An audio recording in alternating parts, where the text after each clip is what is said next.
بسم اللہ الرحمن الرحیم۔ صرف 5 منٹ کا مدرسہ قرآن و حدیث کی روشنی میں 20 ذی الحجہ۔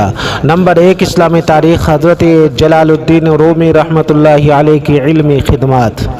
مولانا جلال الدین رومی رحمۃ اللہ علیہ 40 سال میں تمام علوم اسلامیہ کی تکمیل کر کے درس و تدریس، وعظ و نصیحت، فتویٰ نویسی اور علم دین کی خدمت میں مشغول تھے کہ شمس تبریز کو ان کے شیخ کمال الدین جندی نے حکم دیا کہ روم جا کر ایک دل جلے کو روشن کر آؤ۔ وہ حکم سنتے ہی چل دیے اور رات کے وقت ایک سرائے میں ٹھہر گئے۔ سامنے ہی بلند چبوترا پر شہر کے بڑے لوگ تفریح کے لیے بیٹھے تھے۔ حضرت شمس بھی اسی چبوترا پر بیٹھا کرتے۔ مولانا روم نے یہیں ان سے ملاقات کی اور ایک دوسرے کو پہچانا۔ دونوں بزرگ 6 مہینے تک صلاح الدین زرقوب کے حجرہ میں مجاہدہ کرتے رہے۔ اس کے بعد آپ پڑھنا پڑھانا چھوڑ کر شمس کی خدمت میں رہنے لگے۔ ایک لمحہ کے لیے بھی خود جدا نہیں ہوتے تھے۔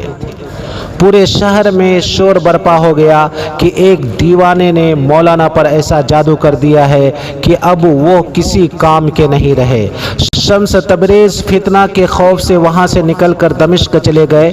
جدائی کے اس غم میں جلال الدین رومی رحمۃ اللہ علیہ کسی سے کچھ نہیں بولتے تھے۔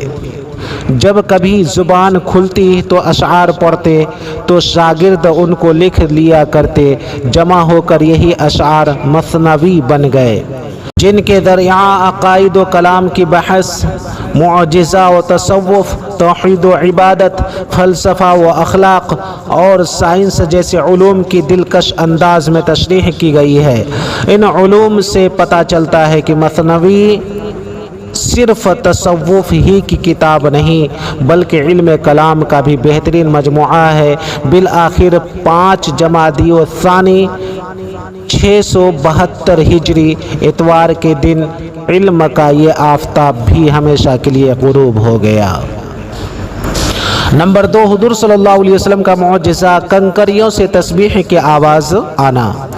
حضرت ابو ذر رضی اللہ تعالیٰ عنہ فرماتے ہیں کہ ہم ایک مرتبہ رسول اللہ صلی اللہ علیہ وسلم کے ساتھ بیٹھے ہوئے تھے۔ آپ صلی اللہ علیہ وسلم کے ہاتھ میں چند کنکریاں تھیں۔ اچانک ان سے تسبیح کی آواز آنے لگی جس کو ساری مجلس سن رہی تھی۔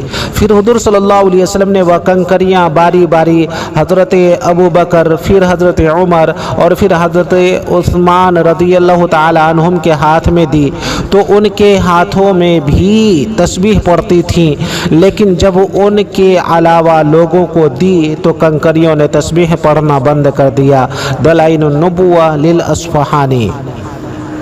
نمبر 3، ایک فرد کے بارے میں جماعت کے ارادہ سے مسجد جانا۔ رسول اللہ صلی اللہ علیہ وسلم نے فرمایا، جو شخص اچھی طرح وضو کرے پھر مسجد میں نماز کے لیے جائے اور وہاں پہنچ کر معلوم ہو کہ جماعت ہو چکی، پھر بھی اس کو جماعت کی نماز کا ثواب ہوگا اور اس ثواب کی وجہ سے ان لوگوں کے ثواب میں کچھ کمی نہیں ہوگی جنہوں نے جماعت سے نماز پڑھی ہے۔ ابو داؤد۔ نمبر 4، ایک سنت کے بارے میں موت تک دین پر جمے رہنے کی دعا۔ حضرت ام سلمہ رضی اللہ تعالی عنہا نے فرمایا، رسول اللہ صلی اللہ علیہ وسلم اکثر یہ دعا مانگتے تھے، یا مقلب القلوب ثبت قلبی علی دینک، یا مقلب القلوب ثبت قلبی علی دینک۔ اے دلوں کے پھیرنے والے، میرے دل کو اپنے دین پر استقامت نصیب فرما۔ ترمذی شریف۔ نمبر 5، ایک اہم عمل کی فضیلت، اللہ ہی کے لیے محبت کرنا۔ رسول اللہ صلی اللہ علیہ وسلم نے فرمایا، جو شخص اللہ ہی کے لیے محبت کرے اور اللہ ہی کے لیے نفرت کرے اور اللہ ہی کے لیے خیرات کرے اور اللہ ہی کے لیے دینے سے رک جائے تو اس شخص نے ایمان مکمل کر لیا۔ ابو داؤد۔ نمبر 6، ایک گناہ کے بارے میں اللہ اور اس کے رسول کی نافرمانی۔ قرآن میں اللہ تعالیٰ فرماتا ہے، جو شخص اللہ اور اس کے رسول کی نافرمانی کرے گا اور اس کی مقرر کی ہوئی حدوں سے آگے بڑھے گا تو اللہ تعالیٰ اس کو آگ میں داخل کرے گا جس میں وہ ہمیشہ رہے گا اور اس کو ذلیل و رسوا کرنے والا عذاب ہوگا۔ سورہ نساء۔ نمبر 7، دنیا کے بارے میں، دنیاوی زندگی ایک دھوکہ ہے۔ قرآن میں اللہ تعالیٰ فرماتا ہے اے لوگو بے شک اللہ تعالیٰ کا وعدہ سچا ہے، تو کہیں تم کو دنیاوی زندگی دھوکہ میں نہ ڈال دے اور تم کو دھوکہ باز شیطان کسی دھوکہ میں نہ ڈال دے۔ یقیناً شیطان تمہارا دشمن ہے، تم بھی اسے اپنا دشمن ہی سمجھو۔ وہ تو اپنے گروہ کے لوگوں کو اس لیے بلاتا ہے کہ وہ بھی دوزخ والوں میں شامل ہو جائیں۔ سورہ فاطر۔ نمبر 8، آخرت کے بارے میں قیامت میں منہ پر مہر لگا دی جائے گی۔ رسول اللہ صلی اللہ علیہ وسلم نے فرمایا تم جب قیامت کے دن پیش ہوگے تو تمہارے منہ پر مہر لگا دی جائے گی، اور آدمی کی سب سے پہلی چیز جو بات کرے گی وہ اس کی ران اور ہتھیلی ہوگی۔ مسند احمد۔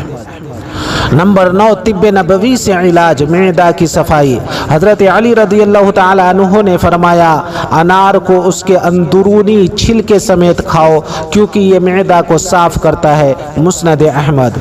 علامہ ابن قیم رحمۃ اللہ علیہ فرماتے ہیں کہ انار جہاں معدہ کو صاف کرتا ہے وہیں پرانی کھانسی کے لیے بھی بڑا کارآمد پھل ہے۔